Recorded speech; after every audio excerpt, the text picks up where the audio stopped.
tous et bienvenue sur les harmoniques de l'amour. Je vous retrouve aujourd'hui pour la présentation d'un livre qui s'appelle donc Symboles et signes, origine et interprétation, qui est paru chez Larousse. Alors moi je possède une ancienne édition, je l'ai achetée d'occasion. Et donc celle-ci elle n'est plus disponible, mais c'est un livre qui est toujours disponible. Avec une autre couverture et dans les environs de 25 €. Donc c'est un gros livre, vous allez voir, donc c'est un prix tout à fait correct. Et alors je vais vous dire l'auteur, parce que s'il vous intéresse, on en aurait besoin pour le retrouver. Donc c'est de Miranda Bruce Mitford. Donc j'ai vérifié avant de tourner la vidéo. Comme ça, je pouvais vous dire. Et la couverture est tout à fait différente, mais si vous tapez ces mots-là, donc symboles et signes et le nom de l'auteur, donc je vous le remontre si vous voulez faire une pause pour noter. Eh bien, vous pourrez le trouver. Alors, moi, je l'ai acheté parce que de plus en plus, j'aime bien d'utiliser certains jeux par rapport aux symboles, puisque on trouve maintenant des jeux qui sont sans livret et sans aucun mot sur les cartes.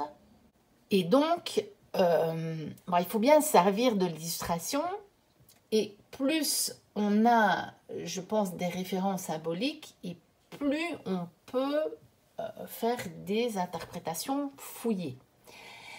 Et donc, je me suis dit que ça avait l'air d'être un livre intéressant parce que c'est vraiment des symboles sur tous les domaines, comme vous voyez dans le sommet. On a le cosmos, on a le monde naturel, on a l'homme, on a les mythes et religions, on a culture et société, et on a les systèmes symboliques. Donc, je l'ai trouvé vraiment intéressant. Et voilà, je me suis dit que ça valait le coup de vous le présenter. Donc, vous voyez, on a une introduction. Bon, je vois que je n'ai pas tout à l'écran. Je vais voir si j'arrive en montant un petit peu et en reculant comme ça. Ouais, je pense que c'est mieux. Ensuite, du coup, ma pierre qui voilà, donc on a toute une introduction, les symboles dans la vie quotidienne, les symboles dans l'art, la littérature et les rêves, les symboles actuels, un nouveau regard, et puis on commence par domaine. Donc le cosmos, vous voyez ici, on a évidemment, c'est logique, ce sont des symboles, donc on a énormément de dessins. Puis même après, vous verrez, il y a des photos. Donc ici, on en a. Donc on a le soleil. On a tout ce qui concerne les dieux et légendes, un symbole de pouvoir. Vous voyez, c'est très, très, très complet. Après, on passe à la lune. Vous voyez, il y a aussi bien des photos que des petits schémas. Il est bien fait. Je trouve que la mise en page donne envie d'aller se plonger dedans. Donc ici, on a toujours en lien avec les planètes. Le ciel nocturne. La Terre. Vous voyez, on a même des reproductions d'illustrations. Il est vraiment bien fait. Il est très beau.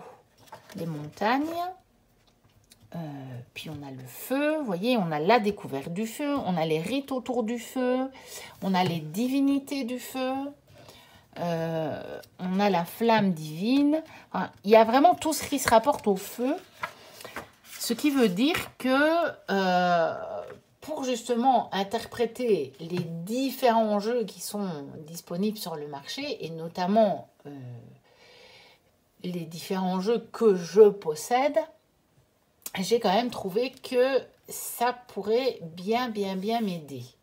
Alors, on en arrive à l'eau. Puis même les intempéries, vous voyez. Donc, on a même les brumes, les nuages, les vents, l'orage, la tempête. Après, on a les précipitations, on a la pluie, on a neige et glace, on a l'arc-en-ciel. Il y a vraiment tout. Les inondations, puis on a les saisons, on a les pierres précieuses, on a l'or,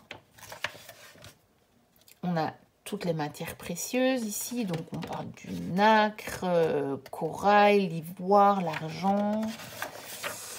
Et puis on passe au monde naturel. Vous voyez que même les pages de présentation comme ça des domaines, je trouve qu'elles sont magnifiques. Cette chouette ou ce hibou là, il est vraiment très beau. Donc là on a chaque fois on a une introduction au domaine. Et puis on a les mammifères. Ensuite on a les félins, les oiseaux. Donc là, il y en a beaucoup, fatalement.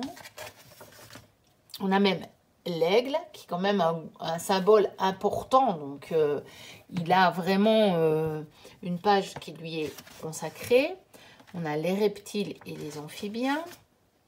On a fatalement les serpents, hein, c'est logique. Les animaux aquatiques. Voilà, vous voyez, par exemple, on a la reproduction de la naissance de Vénus, ici. Ensuite, on a les invertébrés, les créatures fabuleuses. Il y a vraiment de tout, hein. Et je trouve que si vous avez envie de creuser la symbolique, et notamment en rapport avec vos jeux, vos différents tarots ou oracles, il est vraiment super ce livre. Vous avez les dragons. Après, on arrive aux plantes. On a les fleurs. Donc là, fatalement, il y a plusieurs pages. On a même le lotus, qui est quand même un symbole très utilisé hein, dans les jeux. Dieu sait qu'on le voit souvent passer, la fleur de lotus. Eh bien, vous avez une page consacrée au lotus. Ensuite, on a les herbes et les épices. On a la forêt. Vous voyez, par exemple, pour ici, la forêt, on parle du conte des frères Grimm, les deux frères, et vous avez ici une représentation de la forêt, en rapport avec ce fameux conte. Là, vous avez une illustration plutôt asiatique. Hein. Vous avez Radha et Krishna. Puis on a les arbres. Ensuite, les arbres sacrés, bien sûr. On a les fruits et les légumes.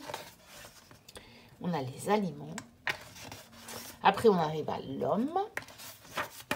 De nouveau, la petite introduction du domaine. On arrive évidemment au corps d'abord. Donc la tête, et vous avez tout qui est détaillé. Vous avez les oreilles, les yeux, le nez. Vous voyez, les cheveux, la langue, les dents, la bouche, enfin, tout est détaillé. Après, on a les têtes trophées.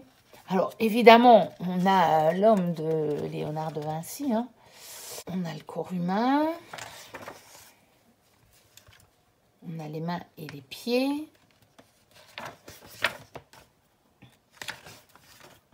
Ensuite, on a fertilité, enfantement.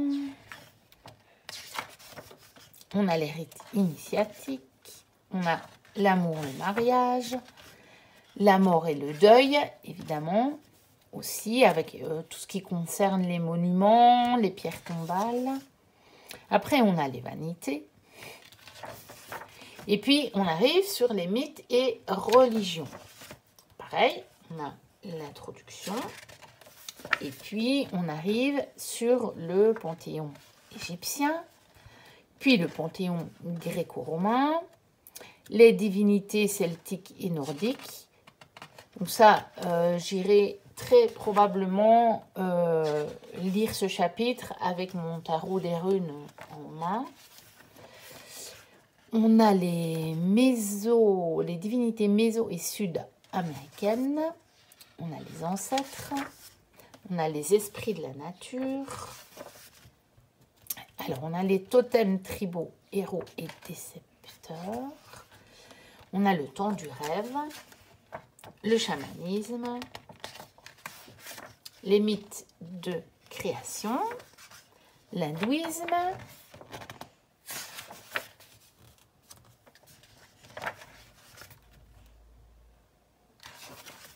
toujours dans l'hindouisme, le bouddhisme. Ensuite, on a même la roue de la vie, ici. On a le taoïsme et shintoïsme, le judaïsme. On a toutes les cultures, hein, toutes les religions, toutes les cultures. La kabbale, le christianisme, bien entendu. Avec les différentes croix, ça j'avais déjà lu, parce que j'ai trouvé ça très intéressant. On a l'islam. On a le tapis musulman. On a le sikhisme. Le vaudou. On passe aux anges. Puis après, évidemment, les démons. Hein. Après, on a la sorcellerie et la Wicca. Donc, les amulettes, la divination. En plus, je trouve qu'il est bien fait parce que il suit une certaine logique, une certaine cohérence. On a même le tarot. On a l'astrologie. Donc, la carte astrologique. On a l'horoscope chinois. On a la numérologie. On a le Graal. On a tout ce qui concerne l'alchimie. Et puis, on arrive dans culture et société. Toujours avec l'introduction. On a la royauté, les ornements royaux, le couronnement, la nationalité, les armes et les outils, l'architecture. Ça peut être intéressant dans les tarots qui sont plus modernes. Ça, je pense que je vais quand même aussi me pencher un petit peu sur ce chapitre. Les édifices religieux, les lieux sacrés. Ça peut être pas mal parce que je sais que moi, j'en ai un tarot sur les lieux comme ça sacrés. Donc, je pense que je vais parcourir ces pages-là avec mon tarot. Les éléments architecturaux, les échelles. On a même les échelles et les escaliers. Donc, c'est intéressant. Hein. La maison, tout ce qui concerne la maison. Navires et bateaux. Les jardins. Les vêtements et les costumes. Les coiffes. Les uniformes. Les bijoux. Bien sûr. Les ornements corporels, les signes d'appartenance, la franc-maçonnerie, l'art. Donc là, il y a évidemment pas mal de pages. Donc on est dans théâtre et danse maintenant. On a les masques, même les contes de fées, les instruments de musique, bien sûr. Et après, nous arrivons au système symbolique, toujours avec une introduction. On a les couleurs. Ensuite, on a les formes. Donc, vous voyez où on retrouve, d'abord ici, c'est tout ce qui est plutôt cercle, rond. Avec les différentes déclinaisons, bien entendu. Hein. On a les triangles et les pyramides, carrés et cubes. Ensuite, on a tout ce qui concerne les étoiles. Ici, on a les croix. On avait déjà les croix avant, mais en rapport avec le christianisme, je pense, si je ne me trompe pas. Et puis ici, c'est plus vraiment au niveau des systèmes symboliques. Ensuite, on a les motifs. Et on a les mandalas, les labyrinthes, mandala tibétain, les nombres, bien sûr, les systèmes de numération. On a les chiffres en braille, on a les chiffres en morse. Il est vraiment complet. Hein. On a les 7 péchés capitaux. On a les pictogrammes. On a même les pictogrammes amérindiens. On a les signes des hobos. Je ne sais même pas ce que c'est, ça. On a le balisage des chemins de randonnée, la rupestre. Ah, il est très très très complet. On a beaucoup d'alphabets, plusieurs alphabets en tout cas. On a les signes internationaux. On a les symboles météorologiques. Et alors là, on a symboles mathématiques, monétaires, sportives, notation musicale, les émoticônes. Mais bon, ça s'est fort développé depuis. Hein. Le livre, il n'est pas récent. Les signes professionnels, les labels de qualité. On a les marques et logos. On a quand même FedEx, hein, donc... on a les emblèmes héraldiques, les attitudes des animaux, les brisures. Alors, on a les armoiries, les insignes d'honneur orientaux. On a les armoiries du prince de Galles. Et puis, on a les drapeaux, bien entendu. On a la langue des signes et signaux. On a le sémaphore. Les signaux de circulation au sol. On a les signes même des arbitres de cricket. On a les signes en plongée sous-marine. On a le football américain. On a le football. Et puis on a les gestes et expressions. Avec des photos et puis des symboles, hein, enfin des dessins. Et puis on a évidemment un glossaire pour terminer et pour avoir plus de facilité à retrouver quand on veut trouver quelque chose. Et puis aussi un index, évidemment. Donc voilà pour ce livre que je trouve quand même intéressant et que je voulais donc vous montrer. Et donc ici, le prix qui est indiqué, c'est 29,90, 29,90. Mais moi, je l'ai vu à 25 ou 25,90, 90. Je ne peux plus dire, ou c'était 24,90. Et que je me suis dit, ça fait 25 €. Mais encore une fois, ne vous laissez pas... prendre par la couverture, ça a changé de couverture, mais je pense que le contenu doit donc toujours être le même et il est toujours disponible. Comme je vous l'ai dit, j'avais vérifié avant de faire la vidéo. Voilà, n'hésitez pas à liker, à commenter, à vous abonner si vous passez par là et que ce n'est pas déjà fait. Et évidemment, comme il vous plaît, bien sûr. Moi, je vous dis à très bientôt pour une prochaine vidéo. Et d'ici là, portez-vous bien. Bye bye.